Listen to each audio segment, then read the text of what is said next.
Host Teamer is not with us at the moment. Oh, wait, are we going live yet? Oh, here we go. Hey, what's up, everybody? I'd like to welcome you to the Audio Programmer Meetup.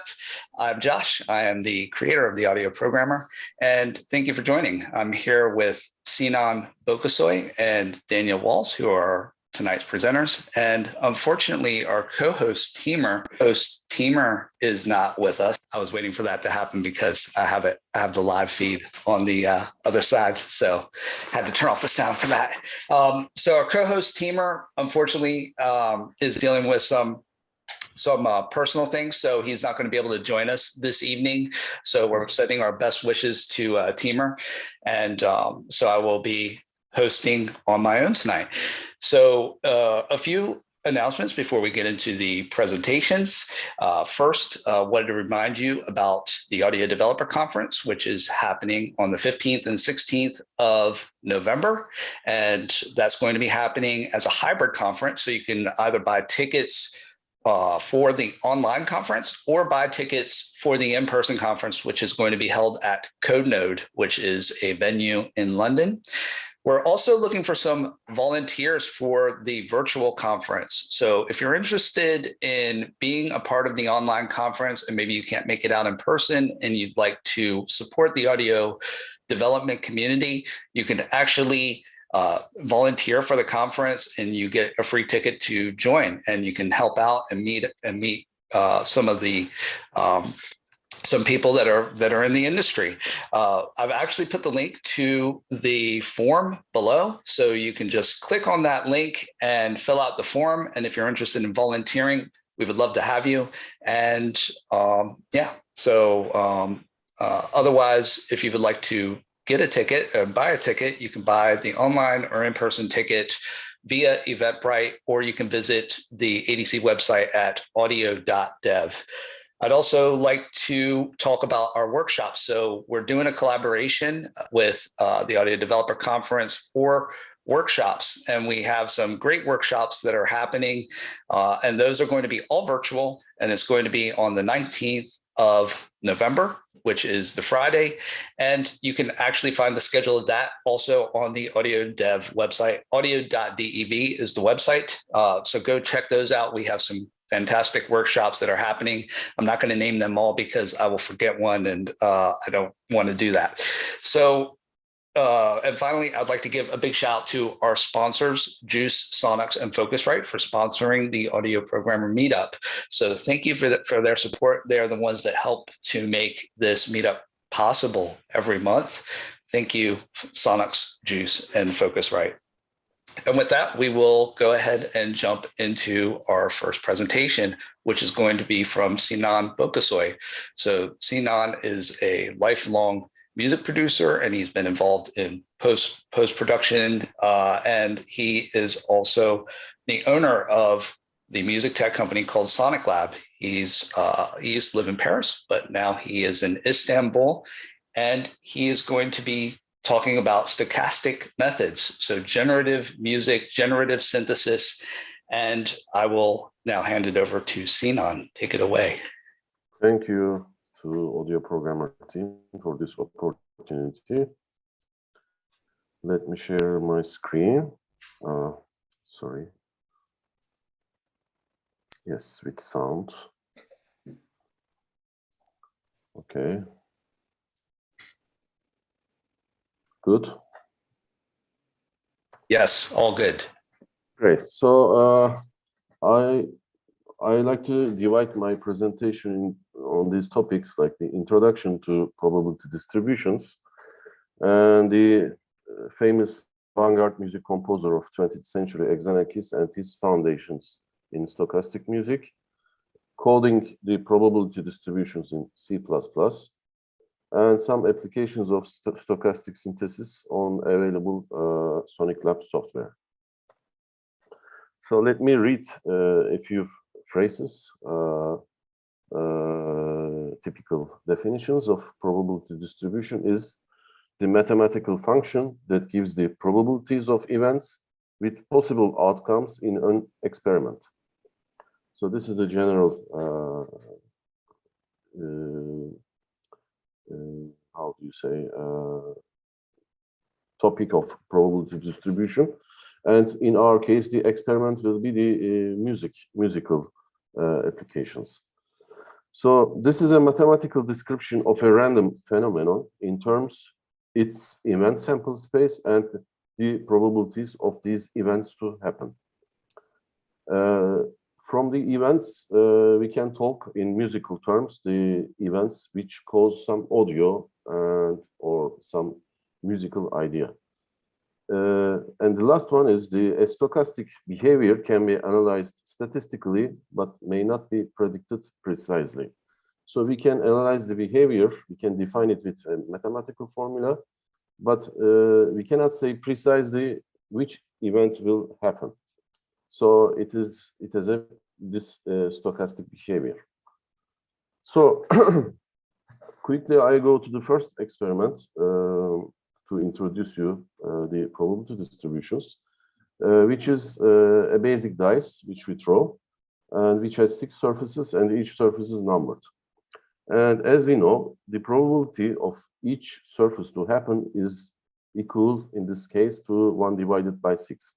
So the total sum of the probability of possible events equals to 1. So we can say that each surface has the same chance, the amount of chance to happen. We call such a distribution the uniform random distribution, because as you see on the graph below and at the bottom of the page, there is this probability axis and the event axis. So there are 6 discrete events, and each has the same probability. And the area below the probability line and the x-axis should equal to 1. That's the necessity of a defined probability experiment. So this second experiment is here, which I recorded on a street next to me. You see a street light failing to run continuously. So how can we model such a behavior? And it turns out that an ideal distribution is called a binomial distribution with this equation there. And you don't need to really memorize these things. But I like to introduce how to run the binomial distribution in our case. So assume that you enter to the room, you turn on the light, the room light, and you know it's not working perfectly. So there is a chance that it will not turn on the light, or it will turn on.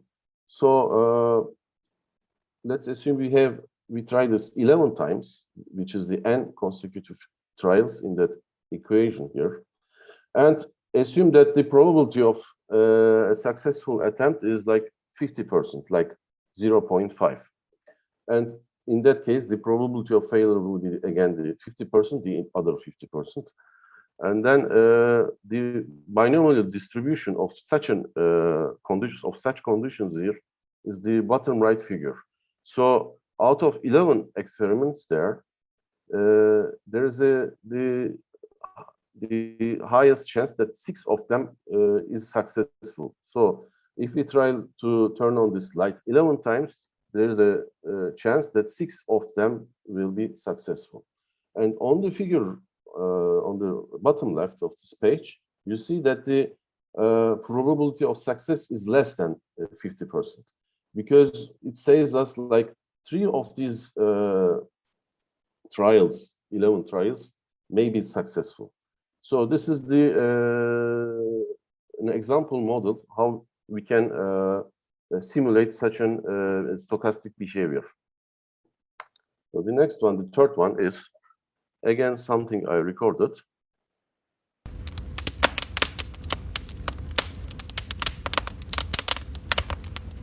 Sorry, this is not very playing smoothly.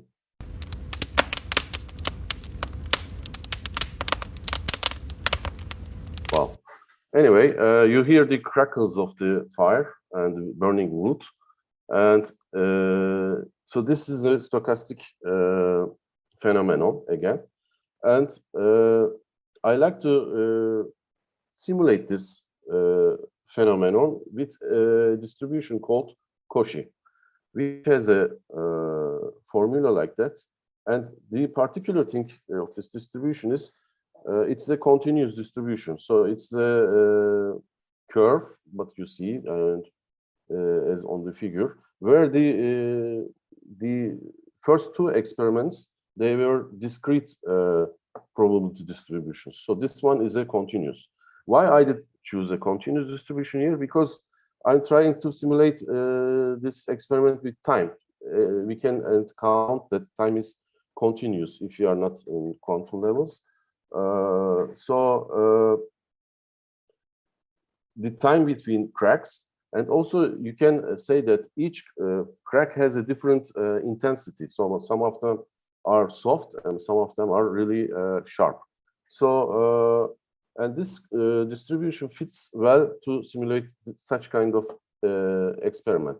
So let's say I'm using the formula with these parameters 2 and 0.5, and it says us that like the most probable behaviors that there is like 2 seconds between the cracks in that case.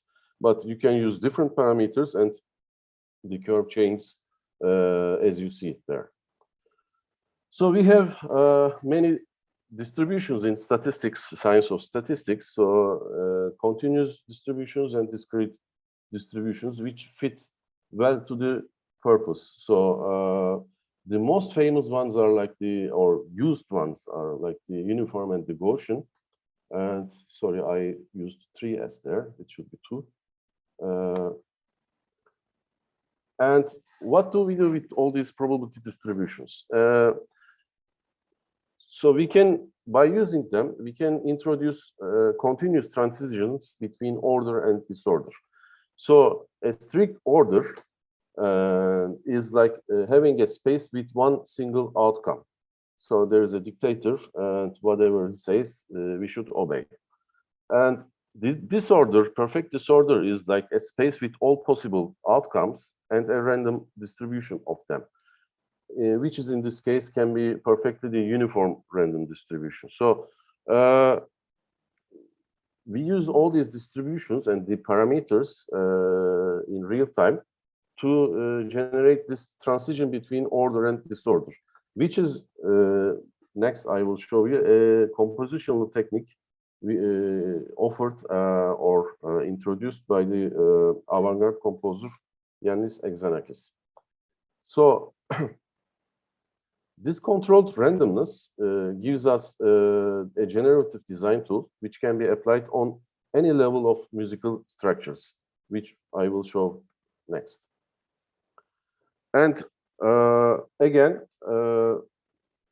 an algorithm means like using a function to solve something in computing environments. So by using this controlled randomness or the behavior, this kind of behavior, we can simulate an algorithmic process, I mean computed process of change.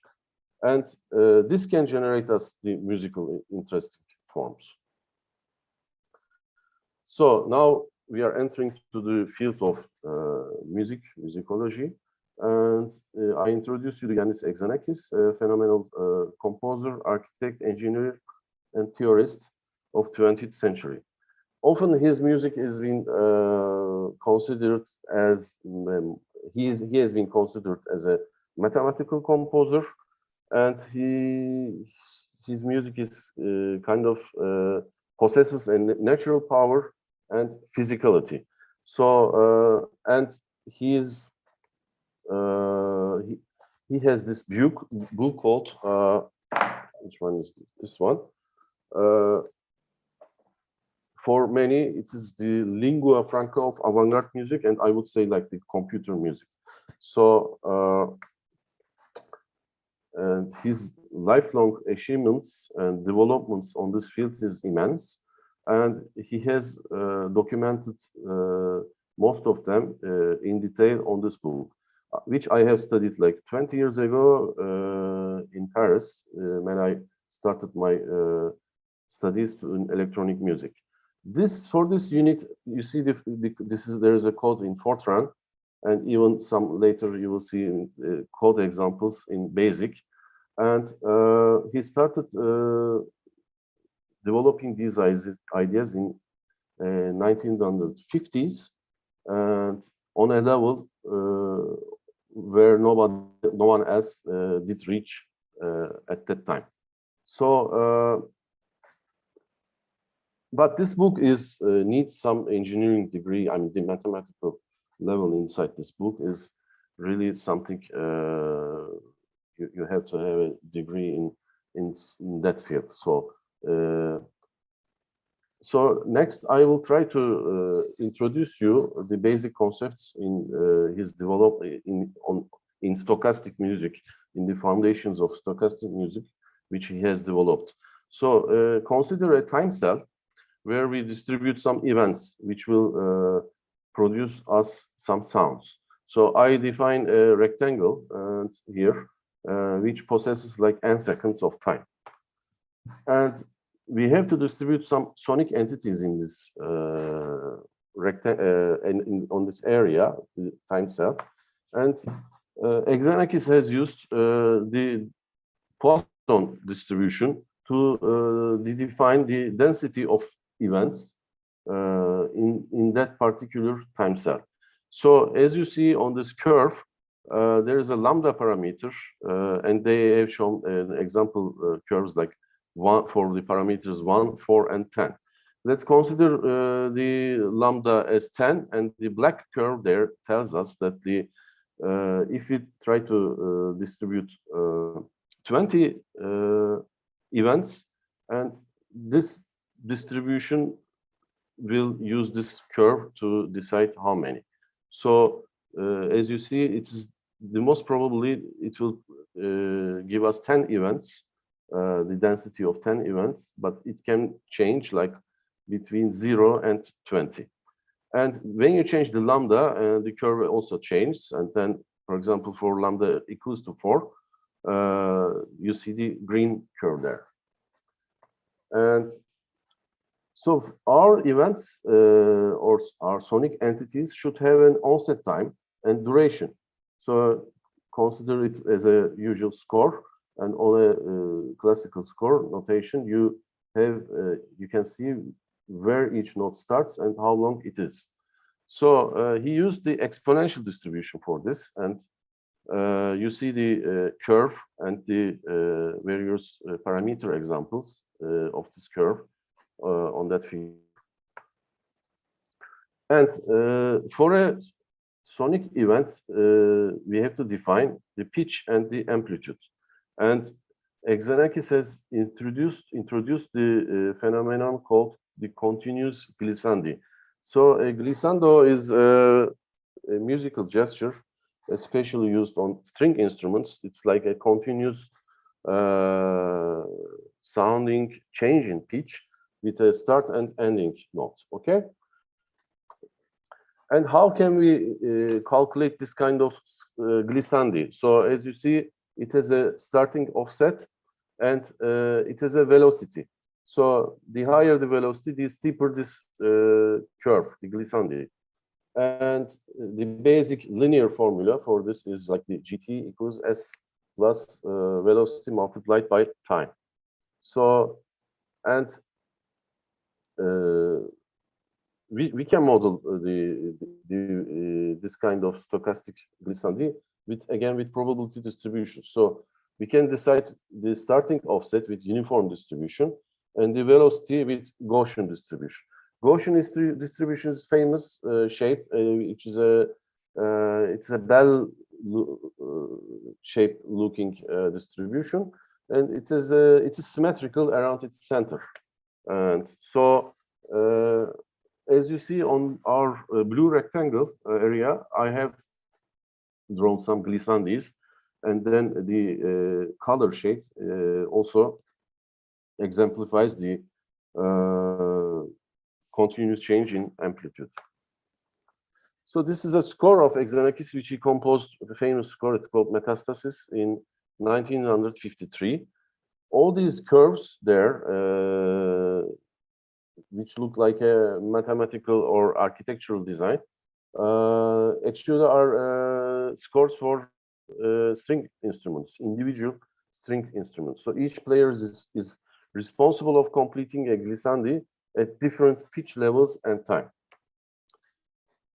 So, and then we can, of course, continue to develop our musical structure with more cells, and also having multiple layers of them. So why not having just one cell or one layer of it?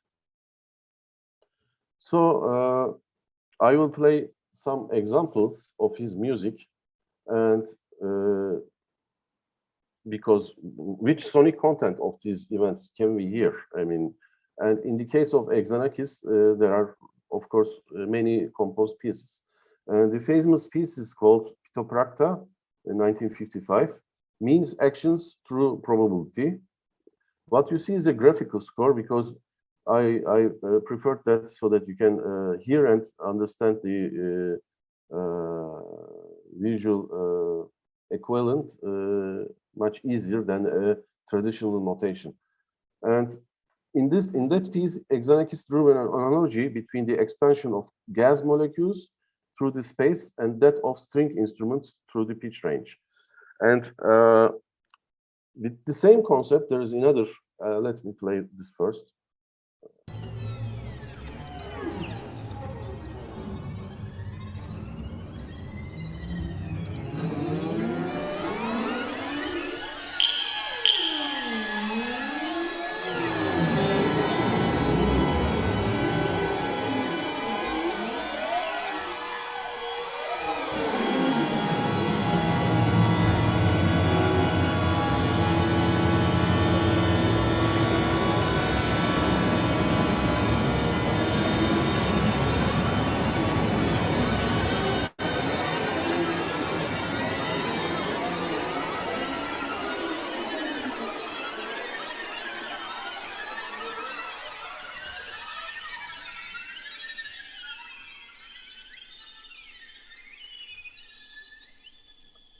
Okay, my video is not scrolling smoothly. I don't know what to do about that, because it's, I guess, the computer's issue. Anyway, with the same concept, there is another very famous piece called Atmosphere by György Ligeti, which has been the soundtrack of the famous movie A Space Odyssey of Stanley Kubrick. But that piece is composed a bit later. So, this is the acoustic instrument composition. I mean, it uses the full orchestral elements based on these formulas and the outcomes of these distributions, which were done at that time by hand, of course. I mean, there were not even maybe the calculator. And the next example I'm going to give is the potential, I mean, the possibilities of a electronic music studio of that time, and which is like in our case, the GRM, Groupe Recherche Musicale, Radio France, in 1951, which is founded by Pierre Schaeffer, and this studio has been known as the real hub of music concrete.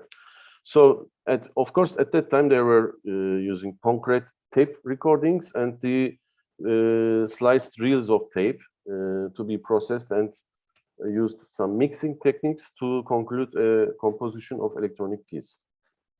So this piece is called Concrete Péage, and it's using the recordings of the firecrackers which I played you before, sort of the burning wood or charcoal.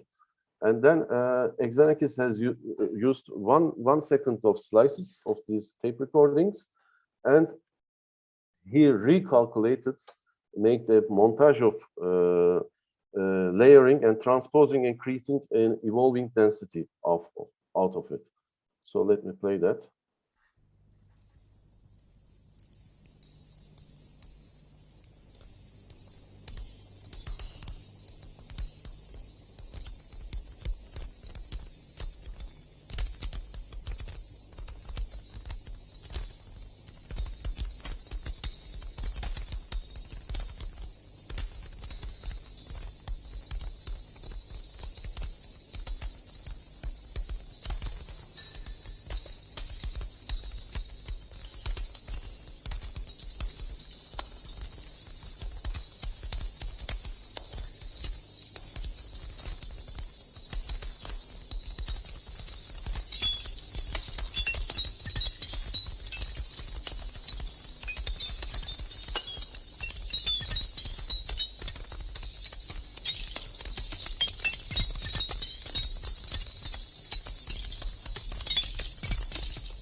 one of the particular thing of the piece is like what you hear is like the really continuous transformation of density and spectral continuity. And this is made by discrete cuts of 1 second long tape reels. And until that time, at music concrete, you would not reach that level of continuous transformation. So this is an example piece which could achieve this, and this is one of the also first examples of like ambient music maybe. So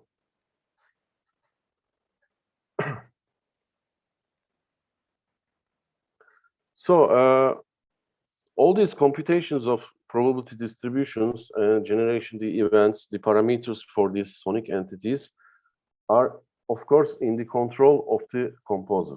So Xenakis, although he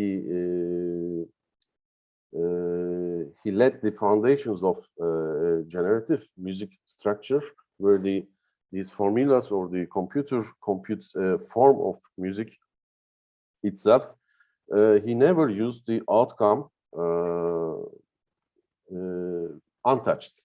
So the final piece is always retouched, and the results are chosen, and there is a montage according to the intuition of the composer. So this is an algorithmic process, but still the composer is giving his hand to compose the final piece.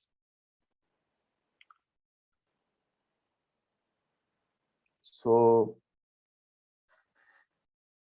I would like to now continue with the topic how we can implement such distributions in C++ environment. So JUCE has a very good random class, and the JUCE website offers a tutorial for it. And this is the link, but you can find it easily by Googling it. But the interesting thing is, also with the tutorial, it just gives the example of the uniform random distribution. The random class is a uniform random distribution. And the tutorial discusses of some weighted probability distributions, but they are again simulated with the random uniform random distribution.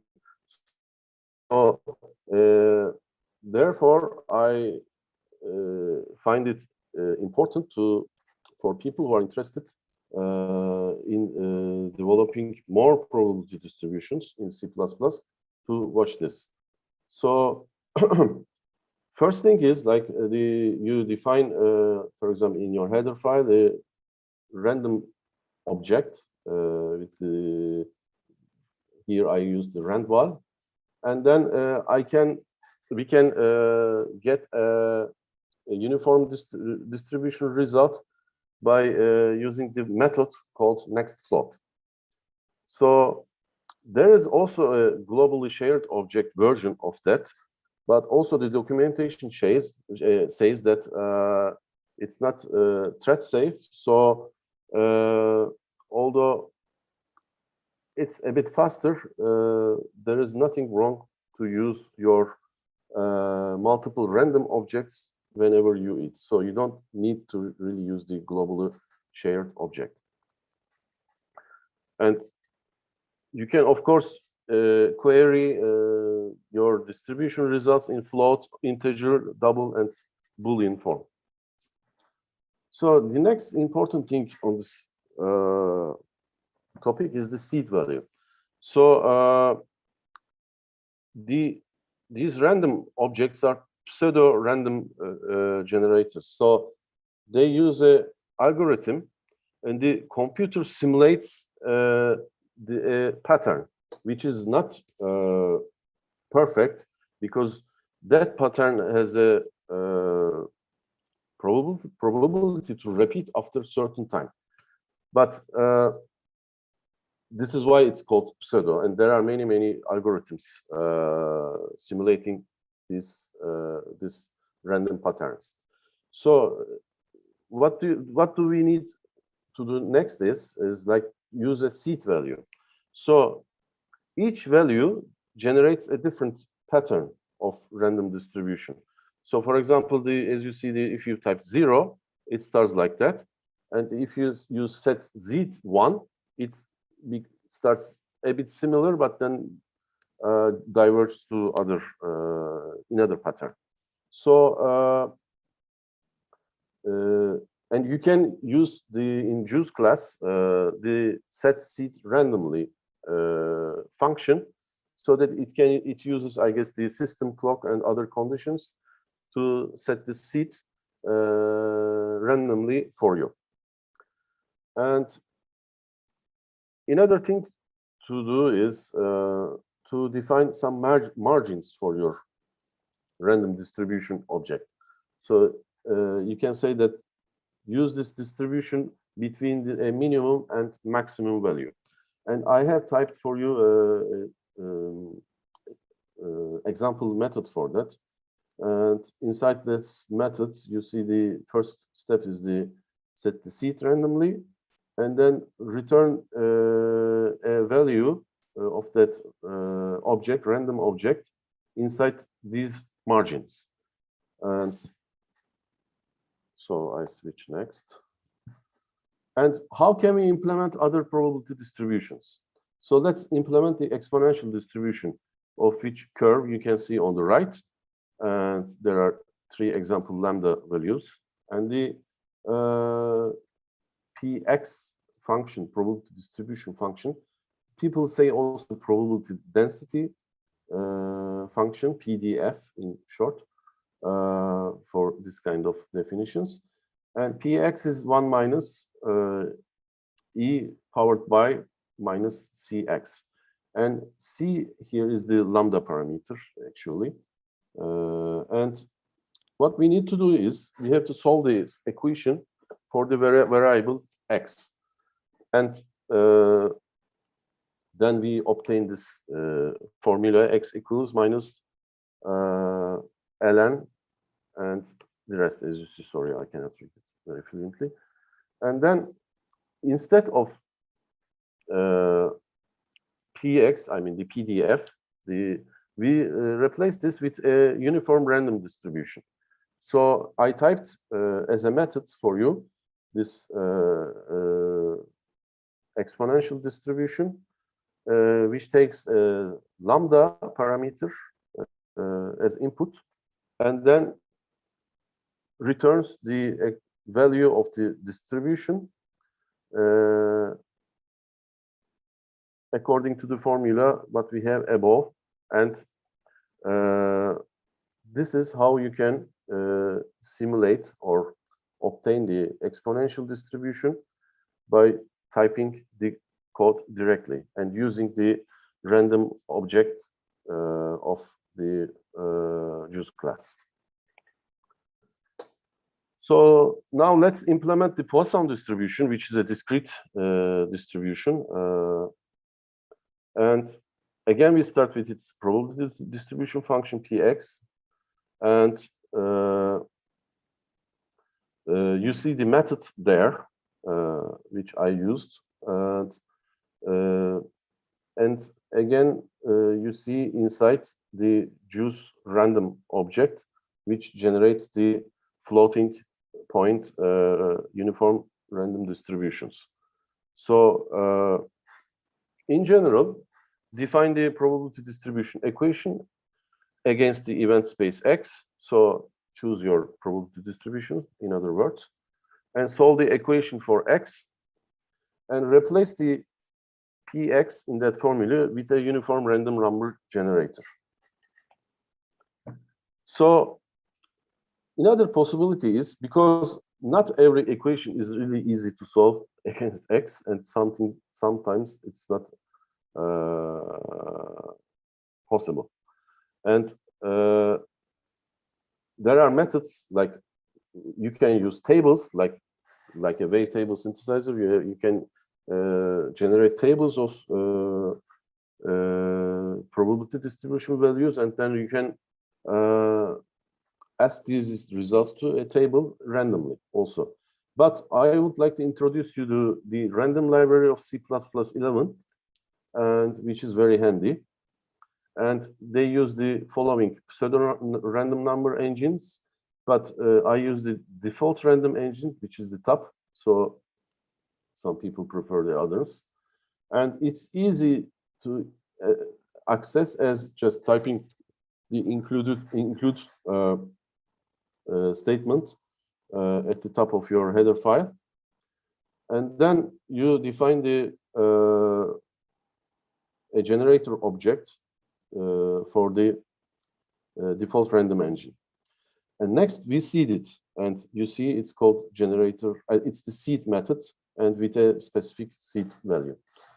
And the last line on this page is an example how you can get the system clock to seed or to simulate as a random seed, which you have already in JUCE class. And with this random library of C++11, accessing to continuous or discrete distribution methods are relatively easy. You don't need to type any formula. And here are the examples for normal distribution, in other words, it's the Gaussian distribution, the same name, or the Cauchy distribution.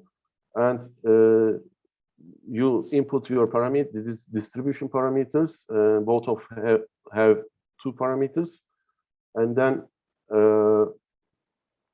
you define the normal distribution with these parameters, and using the default random generator, you get the result, return the result from the method.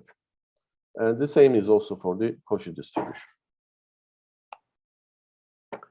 So this is basically how you can obtain random distributions in C++. And next, I will give you some sound ideas, what they can do by using the existing sonicLAB software. So of course, things have changed since Xenakis. And we have many Cenon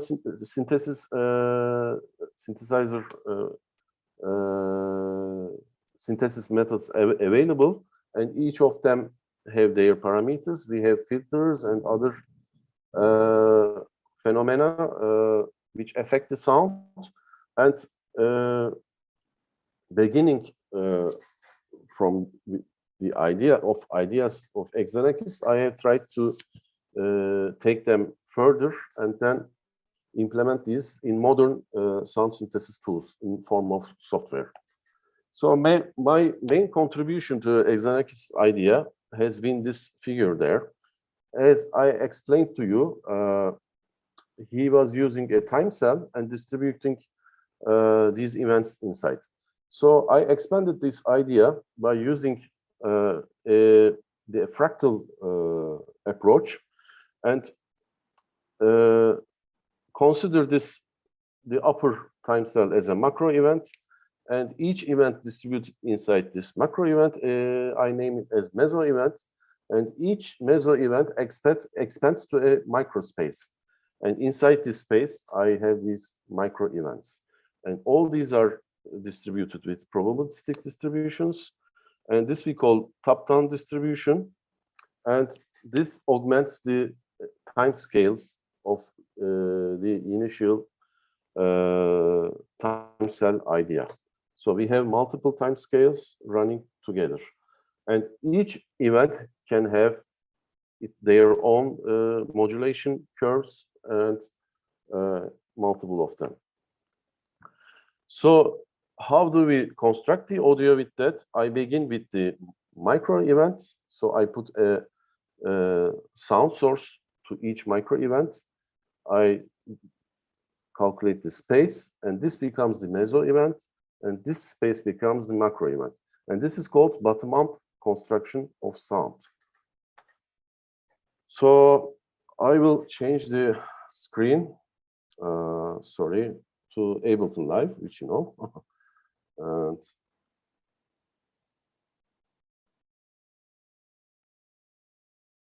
And there, I will open this. I will start with this Wallbot application.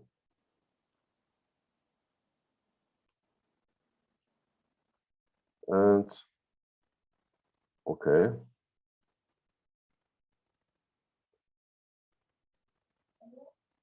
So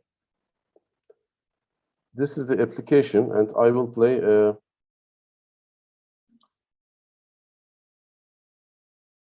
synth sound through it. What it does is it's a gain modulator, and we will create some curves to modulate the amplitude of this input audio.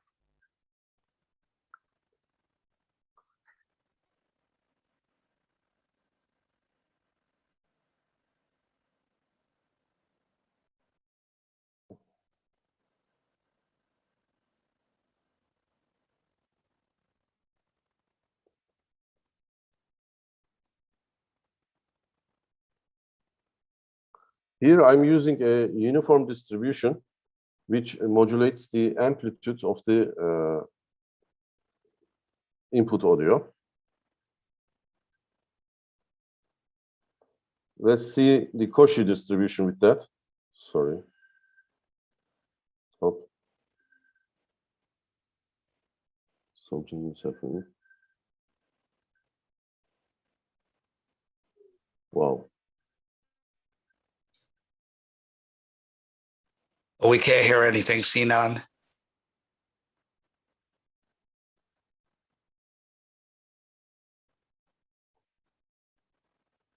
So this is the arc sine, which has this parameter. Sinan, are we supposed to hear something right now? Oh, sorry.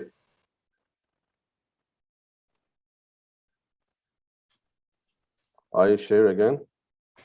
Okay. So you don't hear anything? No, not at the moment. That's interesting. You may need to change it in Ableton. Yeah, there you go. We can hear it very silent as an through your microphone, but it's not really audible. Oh. I don't know. It's here. No. Should I select Zoom audio device, maybe? Yeah, give that a try. Oh.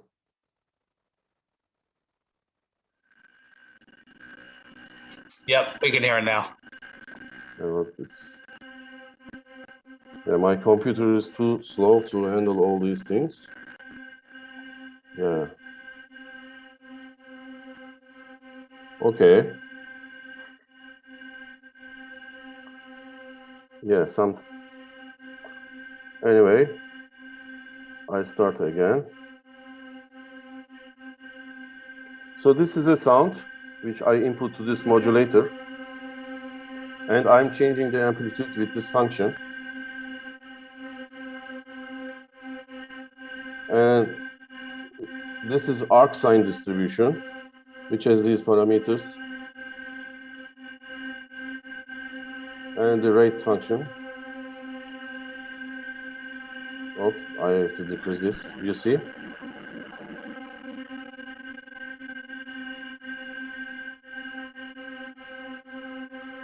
Or I can choose the waveform itself here. Let's say sine wave. Change the rate. Now it looks like a sine. I can modulate the rate of the frequency of that with this function here. So the frequency of the sine wave is modulated with a stochastic function. Okay. So now I have here 3 instances, and this is the server and 2 are clients, and the same sound source also playing, one playing the C, A, and E here. So I'm turning all of them together on.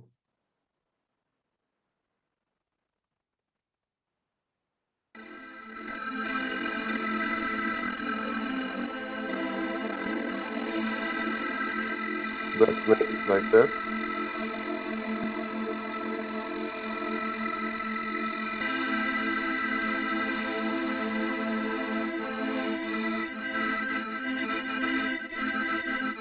So you see, I open these as well.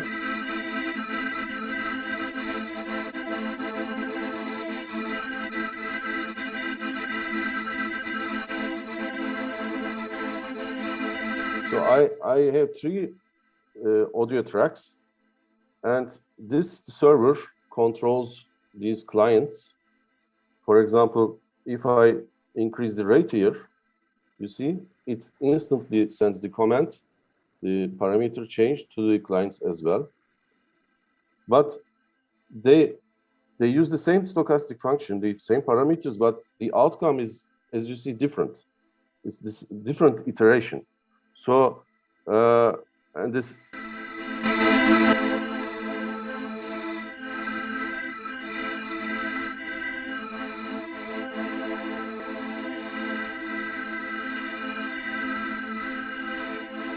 So this is basically mixing 3 tracks at the same time with this stochastic distribution. And in a way that it is really hard to difficult with editing methods on Adobe.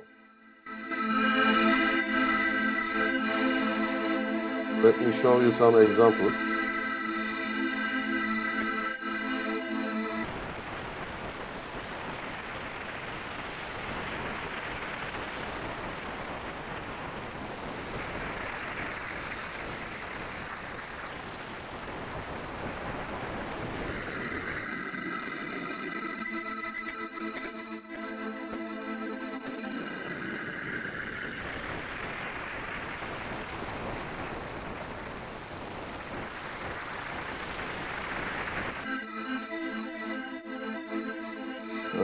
This one is like small cuts in the sound.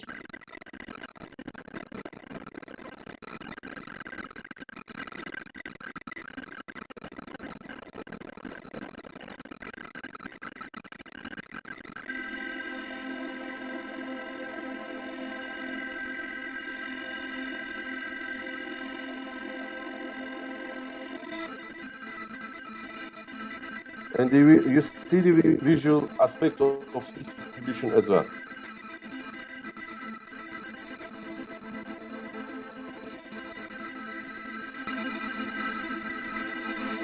I'm changing the offset of the curve.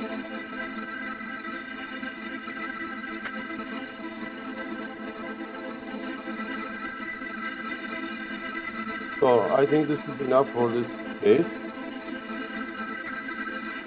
This can generate also CV output signal so that you can use this curve to modulate your external gear, and also use scales to use it as well as a pitch modulator. So I'm passing to my second example. Passport. This one is a filter where we will modulate the filter parameters. It's actually a filter bank parameters with stochastic distributions. So here it is. So this needle represents our filter, one filter. Let's choose leather type filter, and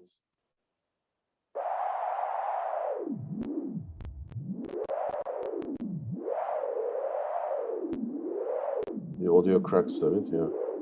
And this is using now uniform distribution.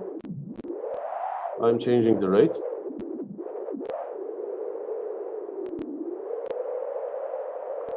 And this is using this gen function. These are functions to stochastic functions to modulate the filter frequency.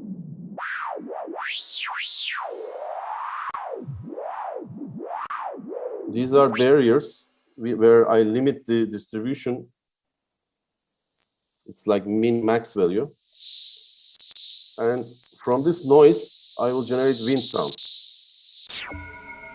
This is 10 resonator filters I'm using now. And they are fading out right now, and then they will come back.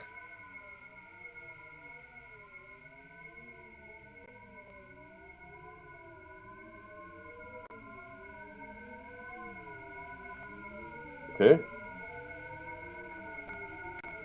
So this nice natural movement is created by stochastic distributions. So it nicely simulates the creepy sound of stormy wind. So let's stop that.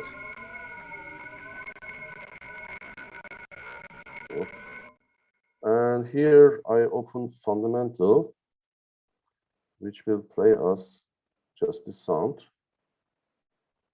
It's a bank of sine waves. And let's use.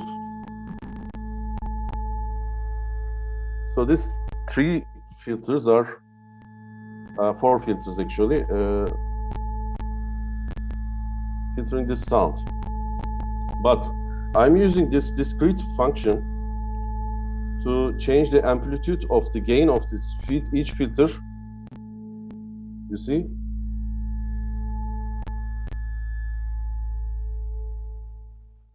This is the parameter of the distribution. So it's like fading in and out each filter. And each filter is like responding to a sine wave coming from the fundamental. So this was the example of using stochastic generators with filters. And now I want to share my other screen and let go this crack. And yep. I have prepared some videos. Sorry. This is still...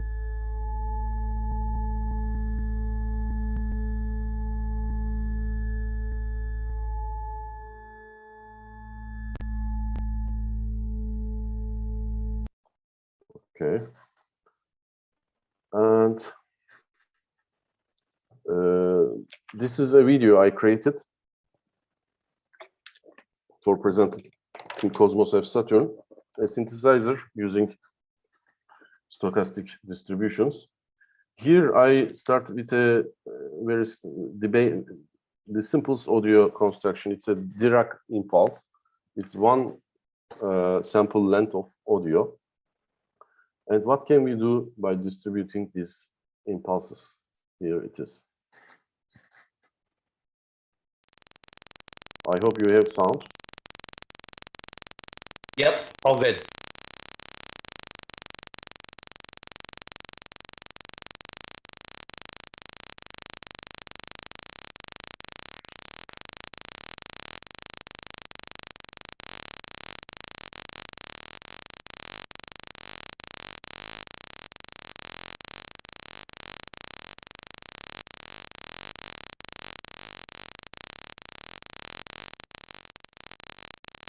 Now changing to uniform distribution so that each impulse is randomly distributed in time.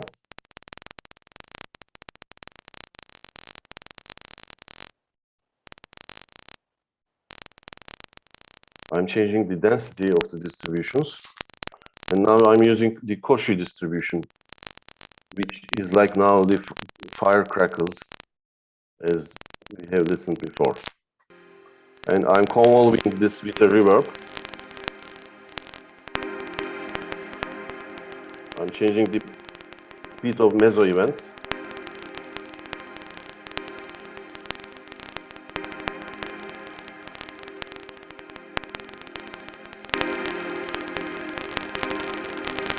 I'm increasing the density.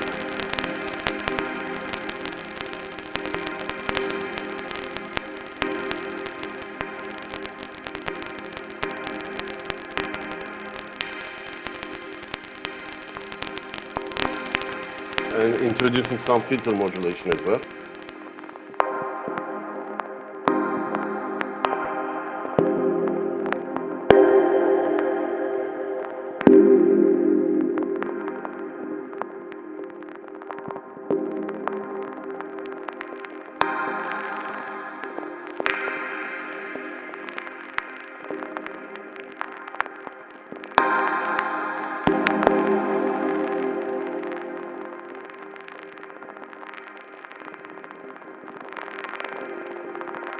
Back to uniform distribution.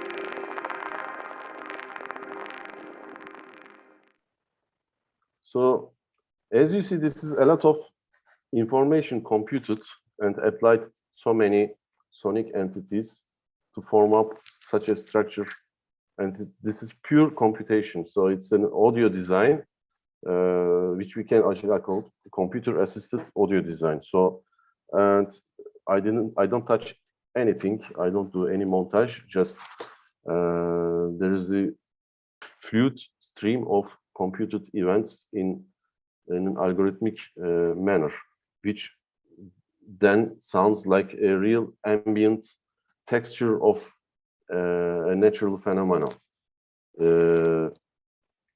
So I will continue with another example. Sorry. So how about imitating some Xenakis music with this kind of applications? So this is his piece called Safa, piece for percussions. I play a little extract. Oh, sorry, not this one. This should be played.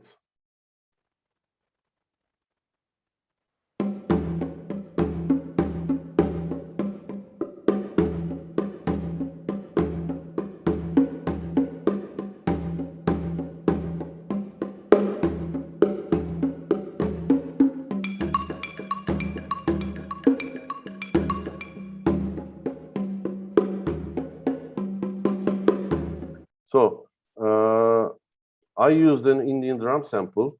It will not sound exactly the same, but that's not the purpose. But you will feel the similarity.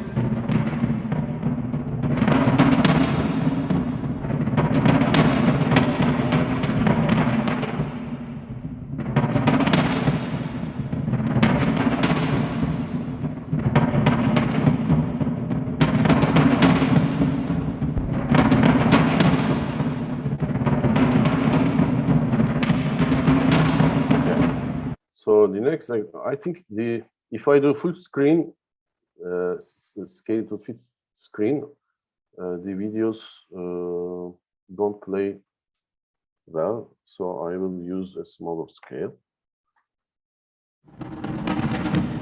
So this is the real-time audio processing version of Cosmos F.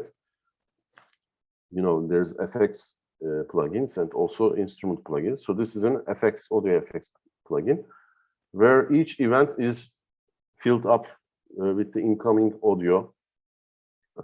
They act like a buffer.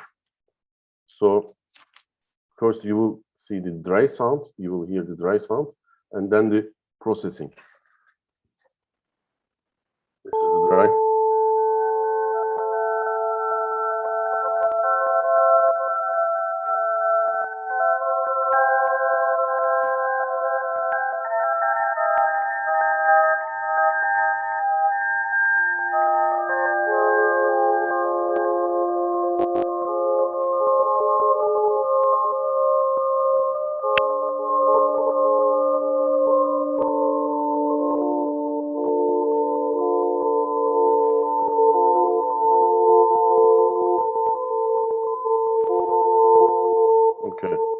tracks is not, they are not individual, but I think my computer audio driver is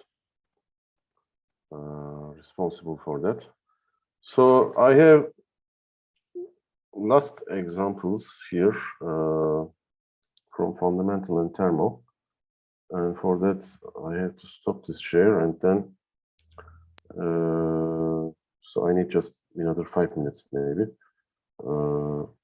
Share this screen back.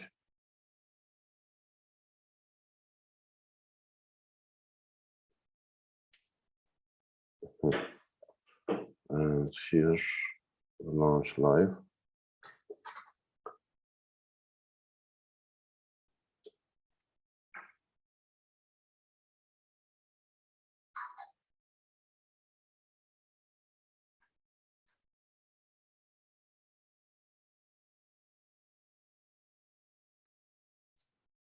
Let's see if it's placed correctly.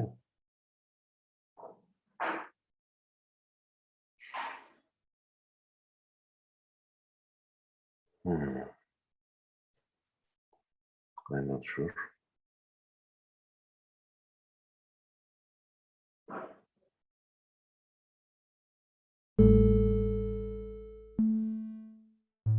Okay, not bad. So I choose this Zenmorph. This is an application which uses a test equipment sound on 8 of these oscillators, and it drives them with these the same mechanics of generative audio synthesis, which I used in the other applications like Passport. So here, pointer.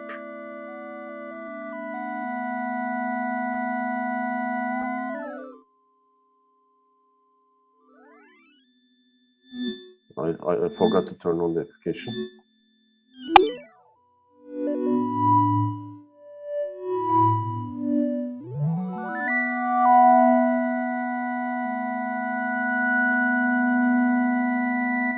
So I will use a stochastic distribution to morph between these points.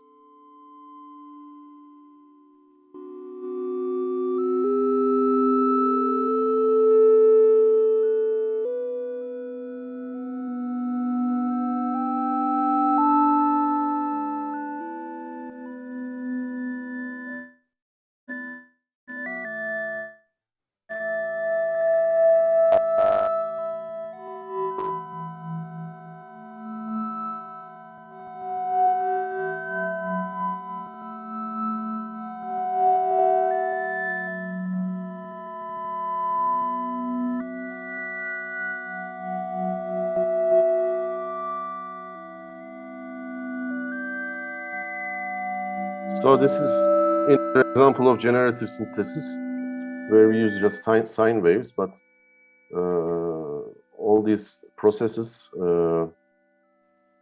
come up with a unique, like a symphony of sine waves. We changes the parameters all in continuously and without doing much by hand.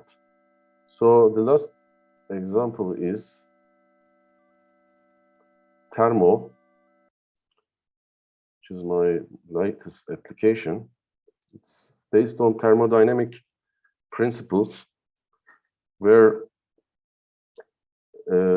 it's a system which tries to hold its conditions in equilibrium, but there are ways to perturbate these conditions. And the particular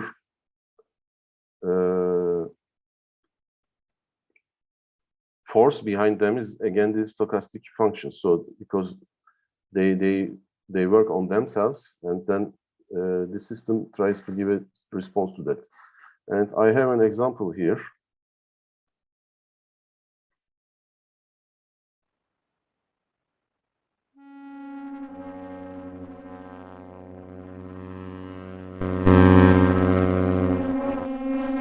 You see the distribution. It's the responsible this dynamic change in the audio.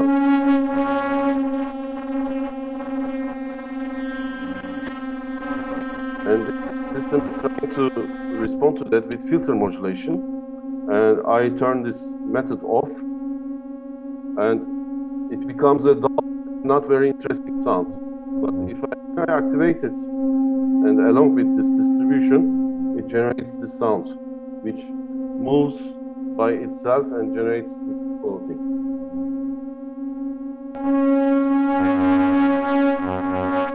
You see the reaction is here. This curves are.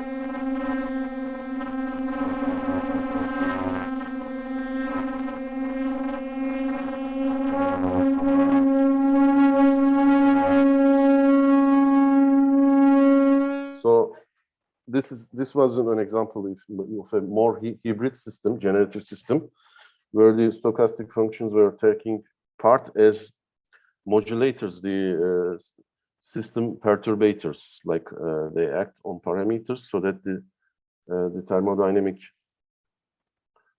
structure responds to that. And this we hear as sound. And this has different examples here.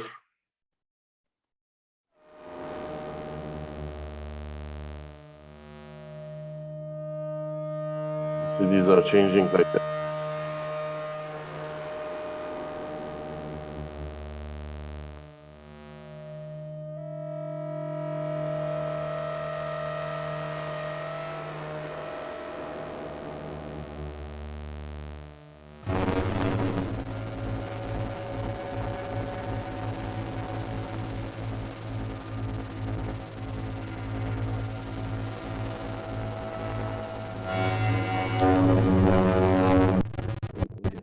Here I simulate a system error.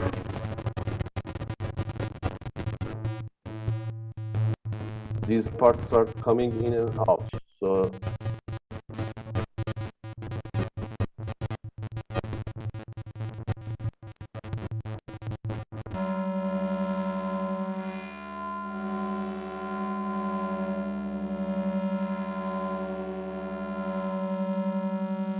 the industry quality of the sounds, and which are pure synthesized sounds, come from the algorithmic roots of the system. So this is a good example where on which level you can reach by using a good combination of systemic structure to synthesize generative for doing generative sound synthesis.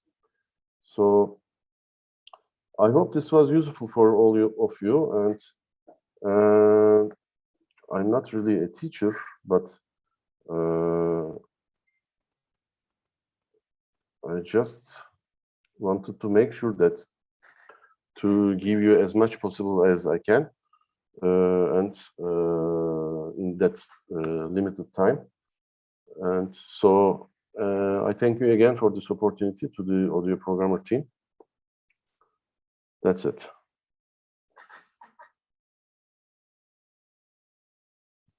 I don't hear you.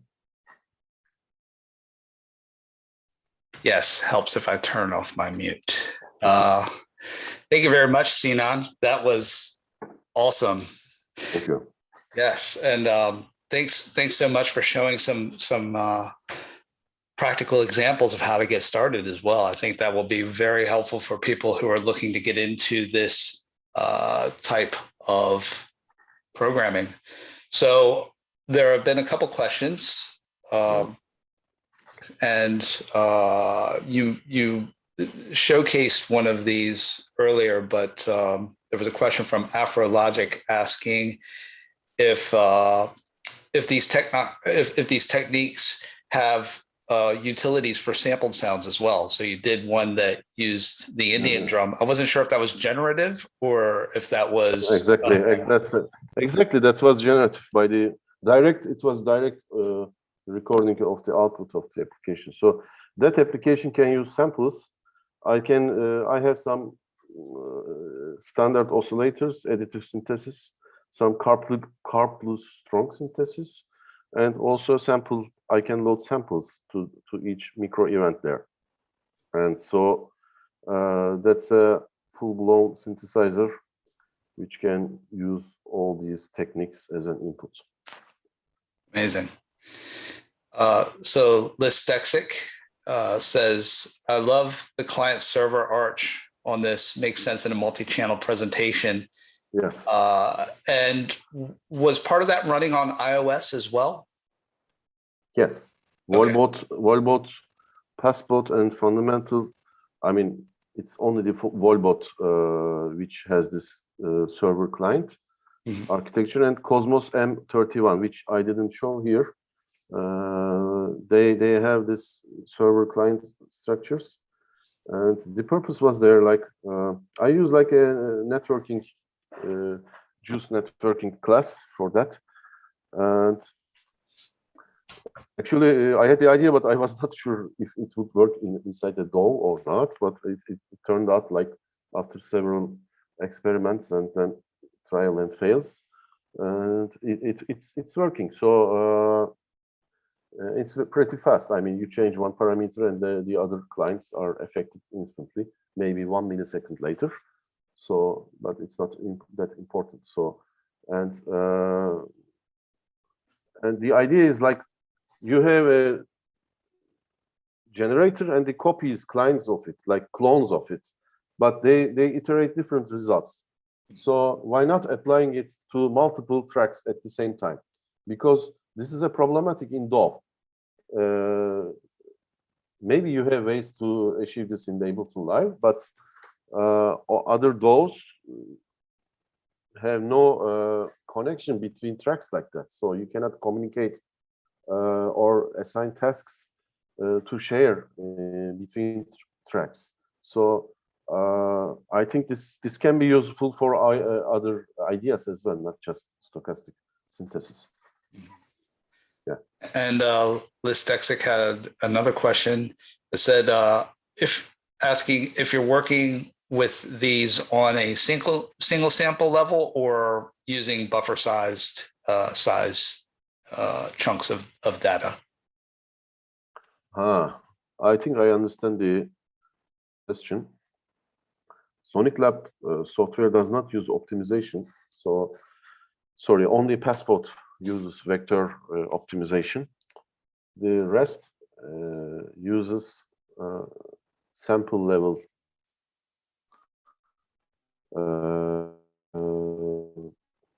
calculation. So, because of the fractal structure of the Cosmos F, for example, I could not implement with a healthy design, this vector optimization, because the nature, it does not work like that. In nature, the nature is fractal, and it's continuously fractal. So, so I have chosen not to use a vector-based operation. So each process is a single sample long operation, which takes a lot of CPU, but that's the sacrifice. Yeah, that was another question, which was about the CPU usage. So looked like the CPU usage in Ableton was sparking. No, it's. I think it was because I was using the Zoom as well. Yeah. And I don't suggest you use the Zoom and its audio driver and these applications at the same time. But you can safely use your professional audio driver and these applications. So it depends, of course, on your computer. My new M1 notebook just is in service at the moment. So this computer is like maybe 10 years old. It's still i7, but the new M1 notebooks are pretty strong and handle very well all these type of applications. Nice. So Listexic also said that he's working with microsound for his PhD, and he was wondering if you have published any papers he would like to review. And sure. A lot, actually. So if he can reach me to sonicLAB email, like support at or Sinan at sonic-lab.com, I can send you maybe the papers, maybe the list of it, I don't know. So I have to look where to find all the PDFs again. But I have published in Computer Music Journal, MIT Press, International Computer Music Conference, New Interfaces for Musical Expression Conference, and Digital Audio Effects Conference, all during my PhD studies. I mean, all these actually the purpose of this software are to bring it to all this research to a wider audience, and the research was done much before during my studies. I had some attempts to do them also in Max MSP, but up to some level. It's never like programming it in C++, of course. And this kind of structures is very difficult to do, maybe impossible in program in object-oriented like environments. So you have to type the code. I mean, use programming language which is the best for the computer. That's why JUCE entered to my life in 2013. Before even it was acquired by Rolly. So the first version of Cosmos F was in open frameworks, interestingly, and it was not a VST, it was an application. And then when I switched to JUCE, I was able to take out the plugin and standalone the Windows Mac versions from the same code almost. Great. And Holonic Systems asks if you've ever tried changing parameters using real-time, real-world data, so like data from space or anything like that. Ever tried? Yeah, it's possible. I mean, me as a sound designer, no. But you can analyze this data. I guess Holonic Systems has these tools. So and then map it to the controllers of any application, because it's easy to assign the application parameter sliders, UI controls on Ableton Live, and then let them drive with MIDI controllers, isn't it? So it's basically do that. And then if someone has done it, I would like to hear, of course. Yeah. Great. Yeah. So that seems to be all the questions from the chat. Thank you very much, Sinan, for that presentation. That was really amazing and very unique as well. Thank you very much for this opportunity and the audience. I hope we will present this in YouTube, and so that the people can refer to this code at least whenever they want. Yeah. Absolutely. And if you have any links, you can share them with me afterwards, and I'll be happy to post them with the video. I will do. Okay. Fantastic. Thanks. Great. So, with that, right before we move on to Daniel's talk, just wanted to remind you about the Audio Developer Conference, which is happening the 15th and 16th of November, and is both an online and in-person conference in London. And it's a great place if you're looking to connect with other audio developers, and it's a great place to learn about what's on the cutting edge of audio. And you can find out more about that on audio.dev. Also wanted to tell you about our audio programmer community, which is on Discord, and you can join us on there. We have nearly 7,000 members on the audio programmer community on Discord now, and you can find us there at theaudioprogrammer.com/community. And that is a great segue for me to move into our next speaker, who, for anybody who's ever been around the JUCE forum or on our Discord, needs no introduction. His name is Daniel Walz, and he is probably one of the most knowledgeable people about the JUCE framework that I know personally, and I know quite a few people. And he has worked at Rolly and also SynchroArts.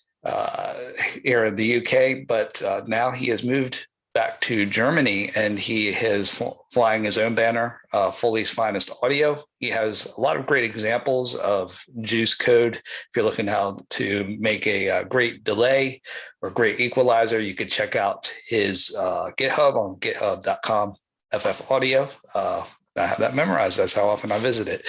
So yes, he is. He's a legend in the JUCE world, to put it short, to put it bluntly. So with that, I will pass it on to Daniel, and he's going to talk about visual UI programming using CSS layouts with his great invention called PluginGUIMagic. So take it away, Daniel. Thanks, Josh. Yeah, thanks for having me, and yeah, for this opportunity to go talk to all you people out there. Yeah, it's great to be on that community. So it's it sounds like a lot of work when you introduced me, but it's actually quite a lot of fun to have the interchange of ideas and circulate stuff. So yeah, it's awesome, the communities that you have. So yeah, so let me start right with my little thingy here. With my presentation. Should probably first press share my screen. That would help. Here we are. All right, so I want to talk about GUIs. And GUIs is first the question, what is a GUI? And here's a little bit of an overview, but let me maybe just jump right in. Those are the different points that you will recognize later on. So what is a GUI? Why do we do that? We use our ears, we work not visual, but the GUI is actually a great way to communicate, to visualize the information. So we have our ears free to hear what we are actually manipulate. It allows us to change all the values in our code, or the values for the user if they want to boost or so yeah, it's basically the main manipulation if you don't have a hardware controller. But then there is also a more subtle layer when you create your artworks. For instance, you've seen that with Sinan's great presentation, he had great background images which conveyed the idea behind it. Like I love the pipe works in your thermal thing, in your thermal modeling. Yeah. All right. So yeah, those were the ones that came to mind for me. That you might want to have a very scientific look if you want to stand for precision and for numerical preciseness. But also you might have a comic like the sausage fattener thingy, where you have this sausage becoming fatter thing, where actually the exact numbers don't play any role. Or you may want to have it as a worthy vintage gear with wood, with woodworks around, or that it looks like an old 1176 or something. That's always something that people would look out for. So how do we make a GUI? So I just put in some random code here from a project I made 5 years ago. And you see, you might probably recognize it's a lot of magic numbers, even though the rectangle class is from JUCE, makes it very easy to create stuff.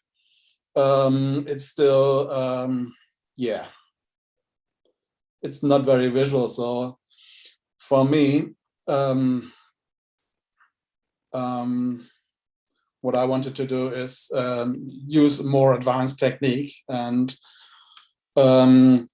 when you came across the internet, if you've seen how people do some web designs, they don't write font sizes and all those things for each word, but rather you would use some kind of markup that's actually in the name HTML. So what you do is you say, this is of a certain type, and later on you define that type should always be rendered in red or some things like that.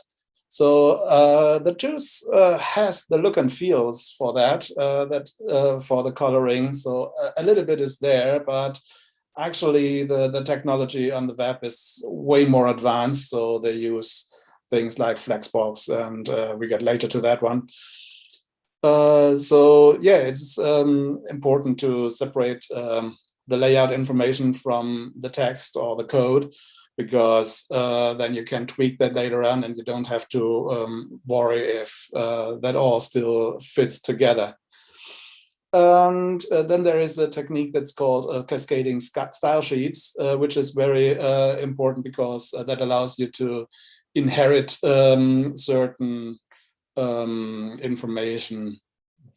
Again, that's something that is possible with the look and feel classes, and you might be aware that it has the lookup to check always for the look and feel of the parent.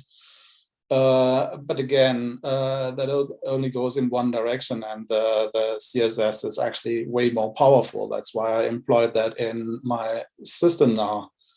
And I think that is probably a good moment to interrupt the slides and actually jump into Xcode, because yeah, I was talking about GUIs now, but actually what I wanted to show you is the PluginGUIMagic. And so so let me just jump to the Produce and walk you through what to do. It's pretty simple. Create a new project.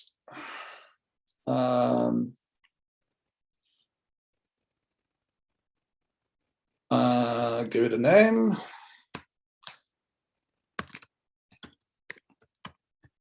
So, and that's it, basically. Create the project in the playgrounds, yep. And the only thing you want to do is to add the module from a specific folder, because you should download from my GitHub that Josh already mentioned. I think I got it here. Yeah, let me just grab it from here. Just make sure that the name is always identical. Sometimes GitHub, if you download it, it says dot and the branch name. So make sure that's not the case. And oh, you see, we are missing some modules, and that's fixed. It was the DSP and the cryptography using the MD5 hash. So those are required as well. Okay, so, and that's basically all we, oh no, you can, of course, get rid of the editor. Let's save one step. Put it to trash, and there we are. And basically, that's all you need to do to, oh, that was a lie. Because you need to remove some references. But basically, all you need to do is to remove the creation and let the new module do those things. And let's remove that as well, because there is some code that takes care of that. And we simply don't inherit the JUCE audio processor, but Foleys magic processor. All right, we need that again. Right here.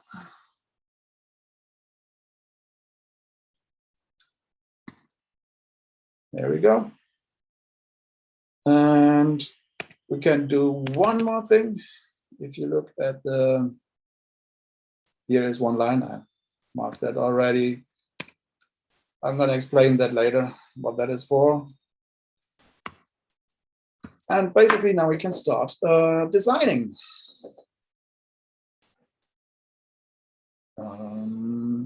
Let's hope my little Intel is, I was too quick. Yep. Obviously, I have to remove that encode as well. Yeah, you always forget something. All right, here we go. That's the warning from the template you probably all recognize. The fan spins off, 99 degrees, almost boiling. The eggs are done. I told Daniel before the meetup about how brave he is for doing this live. So, well, so far wasn't that bad. Just a few bumps in the road. Nothing unexpected. It would be too boring if everything worked. I know. The compiling takes so long that it's a little bit concerning, but well, just buy a new computer.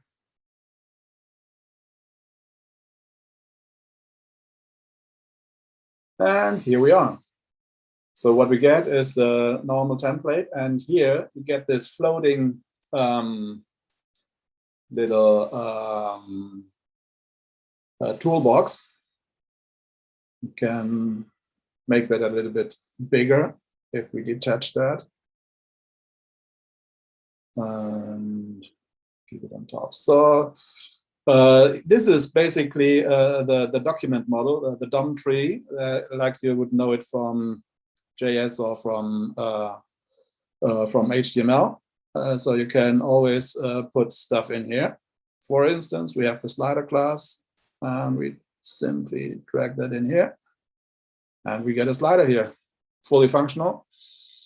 And we also get the chance to style that here, give it a color, hang on, background color, a border color. Well, obviously that's not going to work unless I give it a border. We can do that as well. That was not what I planned, but then we have a red border. Well, looks ugly, but yeah, wasn't my intention. Can just get rid of it, and this time use the actual background color. That was what I was going to show. So and can get a lot of those. It has an auto mode, by the way, so it would choose whatever fits the layout. So that's already kind of responsive, but we get later to that term. So yeah, that is basically the beginning of all. But this is a little bit empty. So to make it more interesting, we wouldn't want to connect to functionality.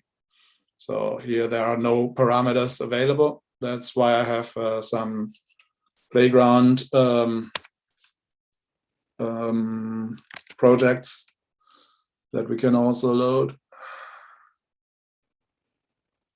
The PluginGUIMagic. So this one is actually all open source. The PluginGUIMagic examples. You can download them and start playing around with them immediately. So let's use the Foleys synth. That's probably the one that makes most fun at the moment. Let me check that I have the, oh, I didn't. All right. So let's play with that one.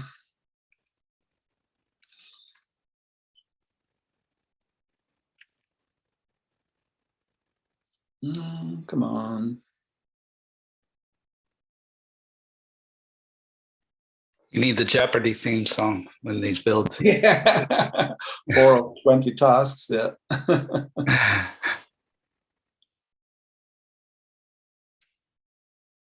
All right, here we are. And basically, if you look at the code, okay, it's I made that with a CMake, so there's that's a little bit more cluttered. But here's the synth. You can see it only has synth class. It doesn't have any editor class, so you really don't have to code anything for the editor. That all comes with a module. So, and basically this is all functional here.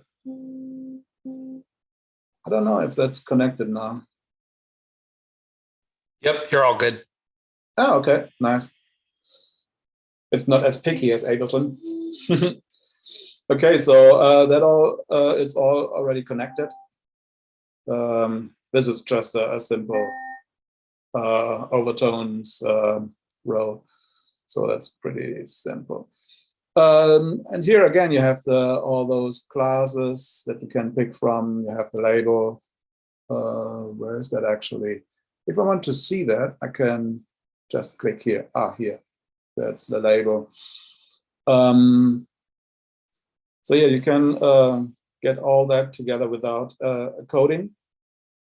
And I think that is a good moment to come back to the slides. So let's continue at that point later.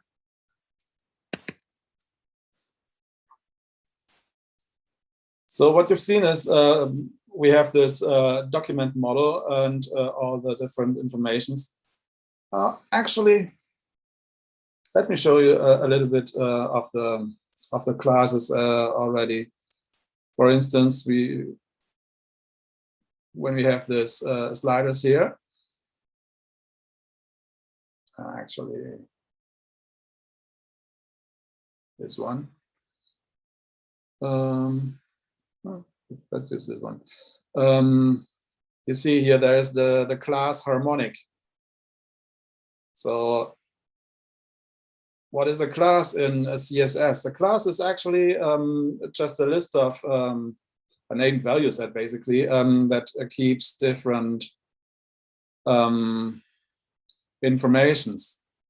So for instance, let's see, for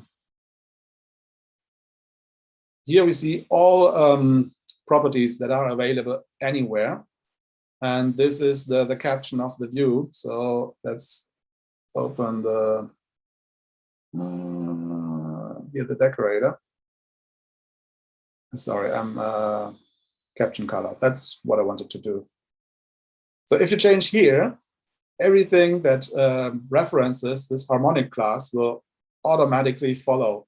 So you don't have to look up in code and copy and paste the color everywhere. You simply use use it in one place, and everything follows that.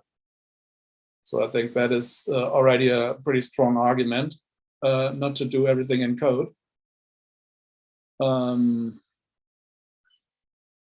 So yeah, so those are the CSS classes, and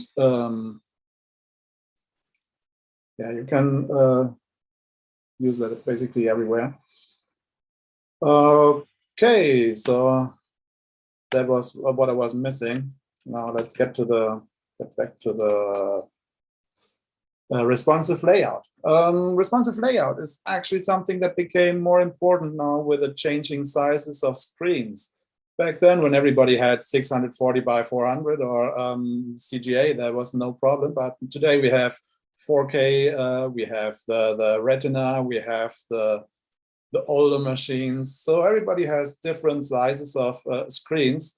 So we cannot just use pixels and pretend that it looks everywhere the same. We want that it still has a proper communication. So stuff, if you have not enough screen estate, you need to remove detail, or you need to change how stuff is layouted. And the web is actually the place where the technology got so much improved. So we can learn a lot from there. And JUCE did so by adding the flexbox to create rules how stuff is placed. And I can show you that. This one is all created by flexbox. And we simply check here. So we have the items in the flexbox, and we have the container. Why is it? Shouldn't be that apart, but yeah. So here we see this. Okay, it's done as a flexbox, and we can simply change that to column, and nothing happens. Yeah, great idea. Yeah, because I wanted to edit this one. So if we change that to column, it will start to arrange stuff differently. So this is how Flexbox works. But the great thing is it reacts to screen changes. So like this one. I have a better example for that. So let me quickly fire up the equalizer example. So some people might be familiar with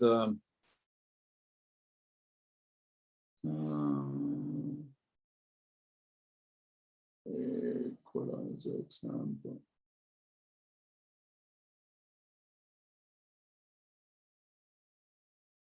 There it is. Sorry. All right.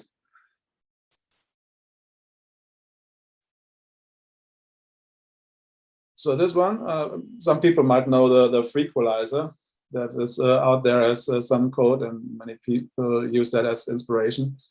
So here you can see there are a lot of knobs, but actually that is redundant information because you can all move that up here.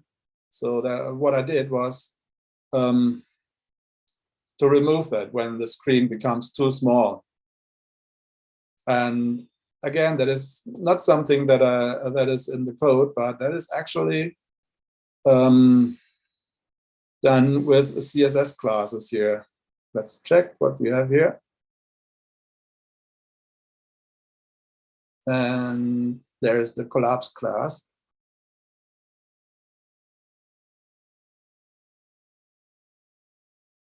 And when I look here, you see this is has the max width of 650, and the height I kept just as it was, as big as it wants. So if the width becomes smaller than 650, this collapse class will start to act.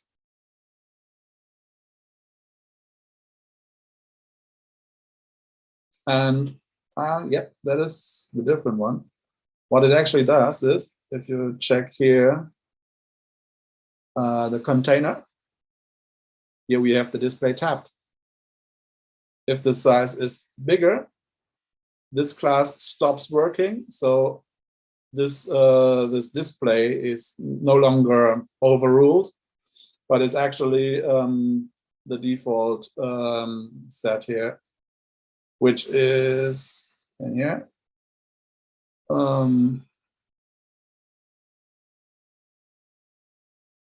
This one is collapsed and hidden. So those are the two classes that work. But like I said, the collapse class would only work when it's smaller than a certain size.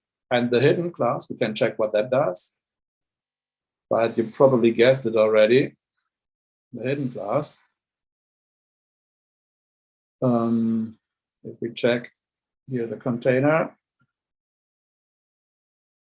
well, first we check the class.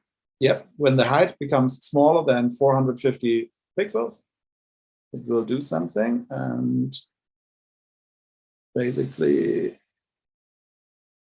find here, the flex grow will set to 0. That means flex is now allowed to pick all the size, all the screen state from this view. So,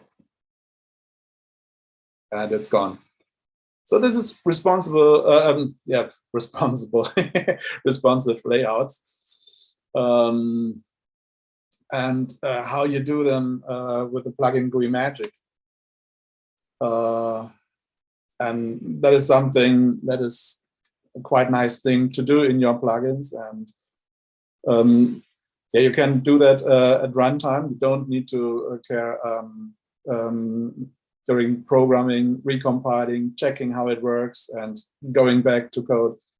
I think that's a good way to create those things. And yeah, another thing that this does is the model view separation. So the view is our editor, and it doesn't know anything. You've seen it doesn't even have code. So everything is basically in the processor, and that is good because of persistency. If you wouldn't keep that in the processor, it would be, all the information would be gone each time when you close the window. So basically, there is a little class which is called the magic GUI state.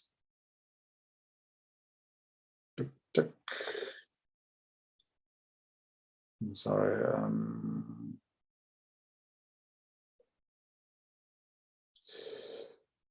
I'm still not familiar with those CMake way of ordering the folders. So basically, we have this little GUI state where we can add things. And for instance, our analyzer, because you've seen in the other example that we can create all those oscilloscopes, and you need to pump the samples somewhere into. And this is what this magic state is for. And you can see that in the process block. We simply push the samples into, and again, in the output analyzer. And that's basically all. The framework will then analyze the samples and create a plot that you can simply display. Maybe I can show you again in the synth. There it's a little bit easier to see.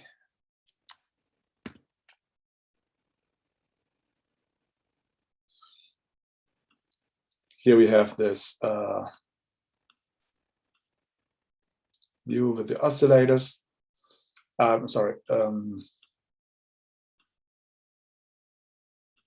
With the plots.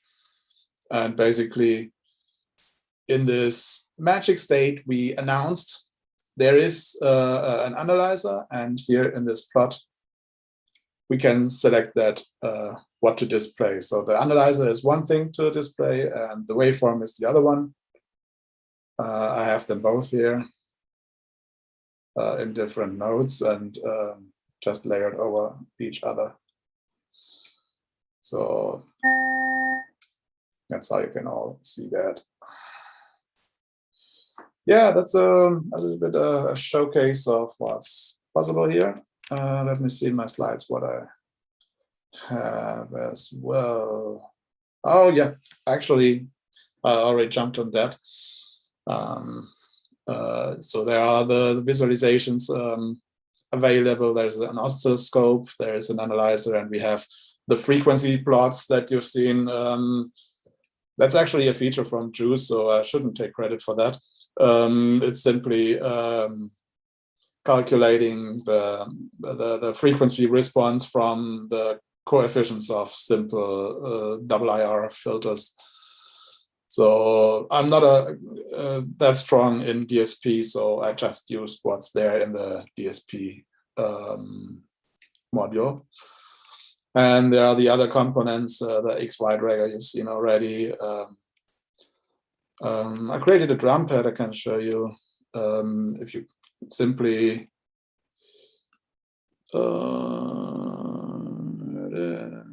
Embed component. There it is. That's quite handy for sounds that should react on mouse down, because somebody realized that a text button is just not suitable to trigger sounds. So you need something like that. And because it's connecting to the keyboard state, it's always in sync with that one. So yeah, that's basically what's possible there. And yeah, basically, yeah, that's already all I wanted to show. I think it's even more interesting to hear your questions and suggestions. So if there's something you like to see there, and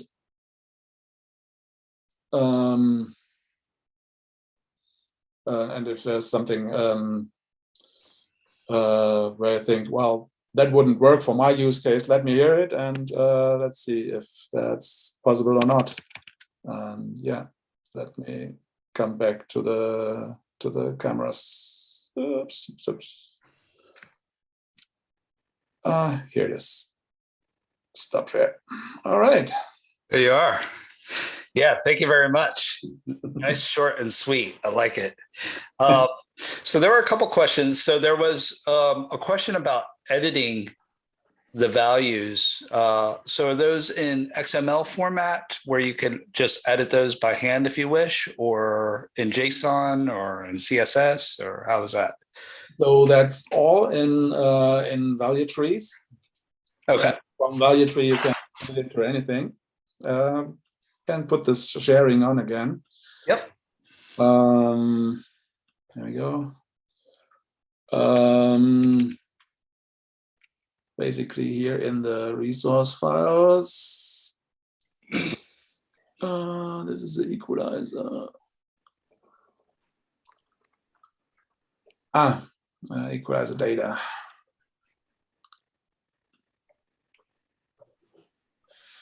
Okay, seems I cannot see it in here, but well, let's simply use the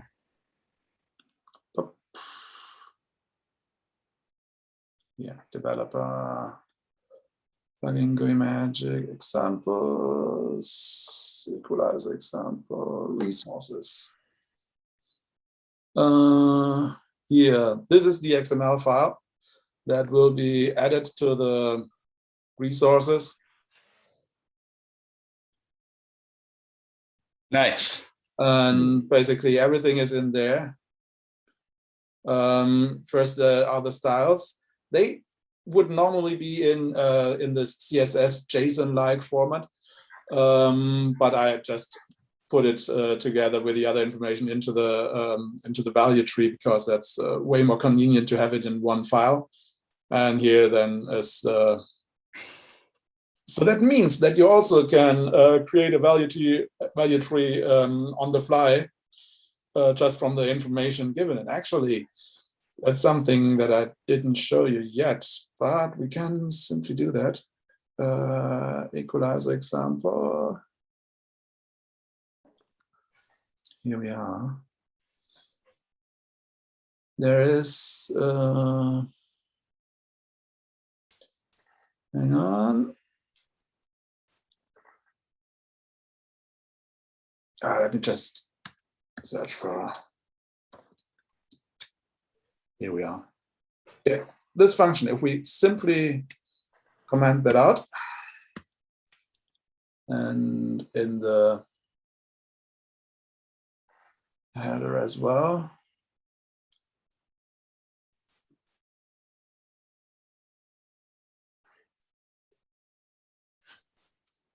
There we go.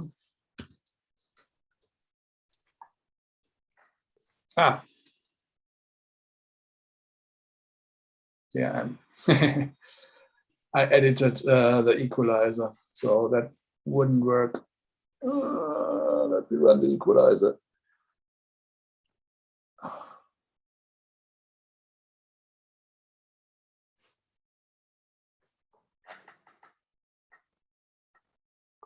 All right.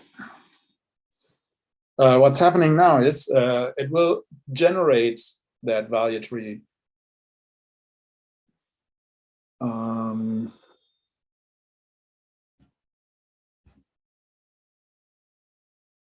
So this is a default layout.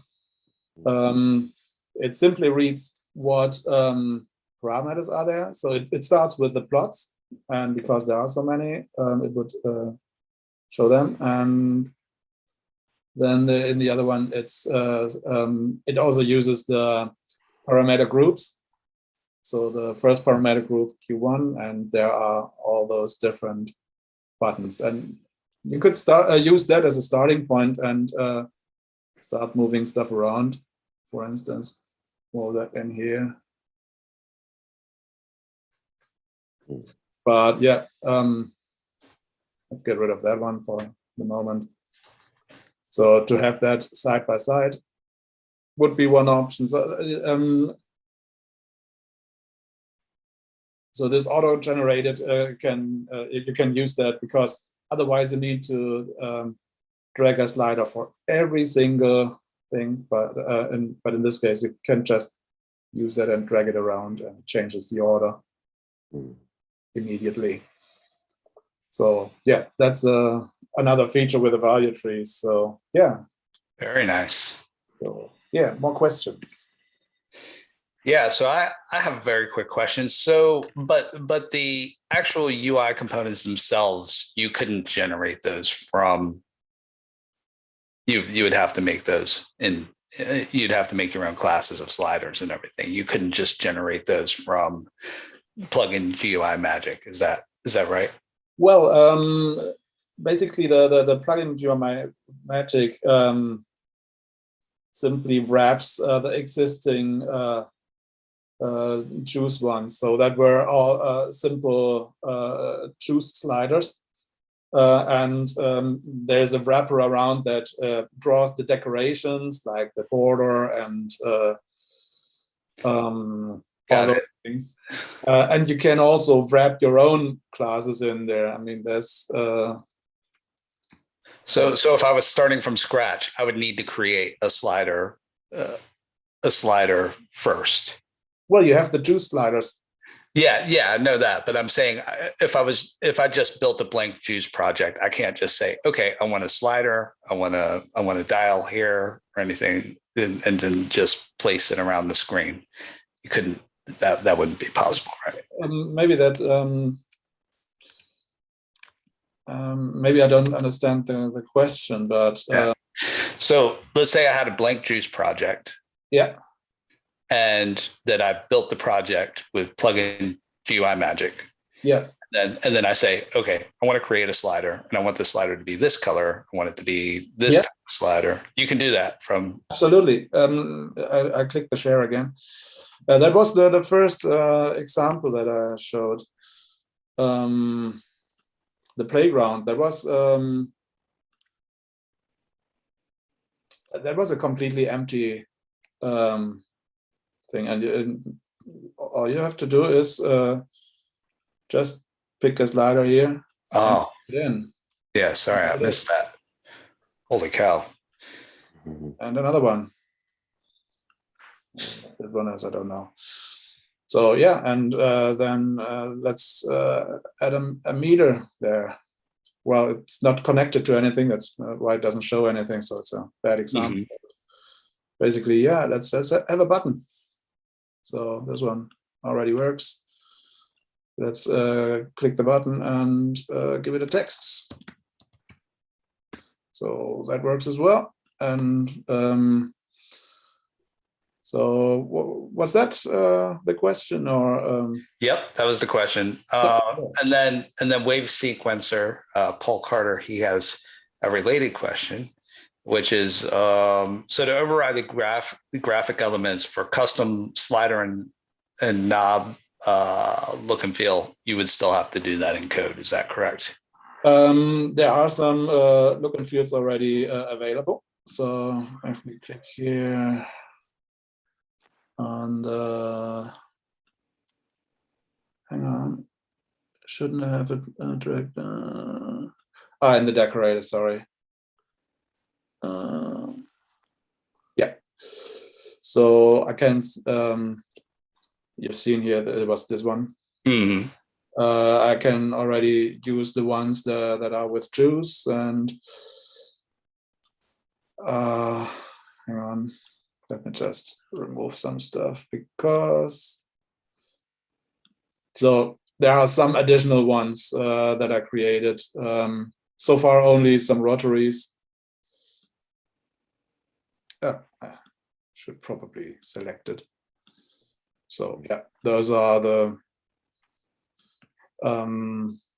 It would be a nice idea to have like a shop where you could add additional look and feels, but I mean, Yeah.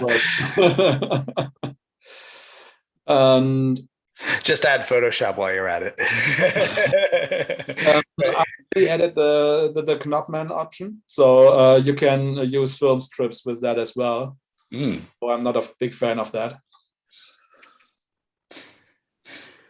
Cool. And I saw that you said that you were getting used to CMake there. So this does work with CMake as well. Is that right? Yeah. Great. Yeah, that looks like that's all of the questions that we have. I think everybody is just pretty amazed what you've created here. It seems pretty, seems very useful. And It is, yeah.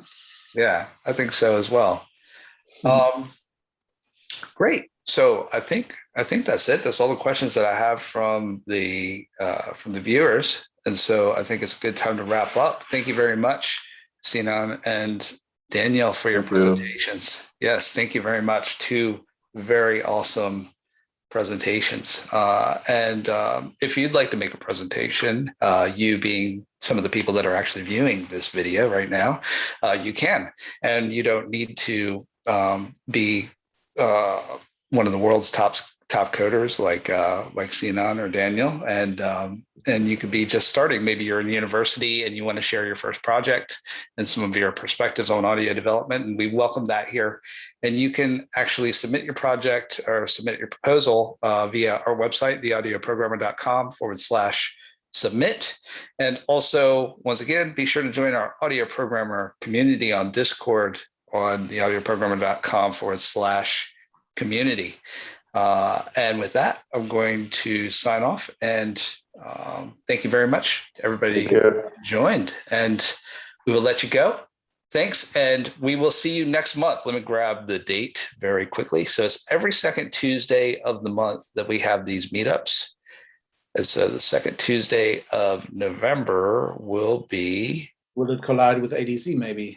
No, that'll be the following week. So it will be November 9th will be the next meetup.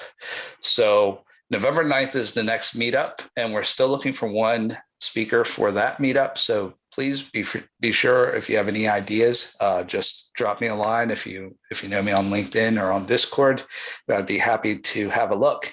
And in the meantime, I hope everybody's having a great day or a great evening, and we will see you soon. Thanks again. Bye. And take care.